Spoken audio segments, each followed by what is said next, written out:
তুমি যে আমার ভিডিওটা দেখতেছো তোমাকেই বলতেছি, তুমি যদি আমার বন্ধু হইতা, বন্ধু হিসাবে তোমার কাছে আমি এতটুক চাইতাম, তুমি যাতে বন্ধু হয়ে আমার পাশে সারা জীবন থাকো। হোক না মাসে 2-1 বার কথা, তবুও থাকবে বন্ধুত্বের বন্ধন স্মৃতিতে গাথা। তুমি যে আমার ভিডিওটা দেখতেছো অতি সম্মানের সাথে তোমাকেই বলতেছি। আচ্ছা, আমি হয়তো দেখতে সুন্দর না, তাই বলে কি আমাকে একটা ফলো দেওয়া যায় না? যাই হোক, তুমি কেমন আছো কমেন্ট করে জানাইও। দোয়া করি আল্লাহ পাক যেন তোমাকে ভালো রাখে। তুমি আমাকে পছন্দ করো না সেটা তোমার কথাবার্তাতেই আমি বুঝি, কিন্তু বুঝার পরও আমি তোমার কাছে রয়েছি। তার কারণ কি জানো? আমি তোমাকে ভালোবেসে ফেলেছি।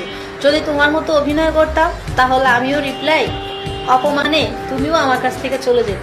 তুমি যে আমার ভিডিওটা দেখতেছো তোমাকেই বলতেছি, 3 বেলা নিয়মিত খাওয়া দাওয়া করবা। তুমি কি একবার দেখেছো তোমার চেহারাটা আগের থেকে কতটা নষ্ট হয়ে গেছে শুধু তোমার কারণে?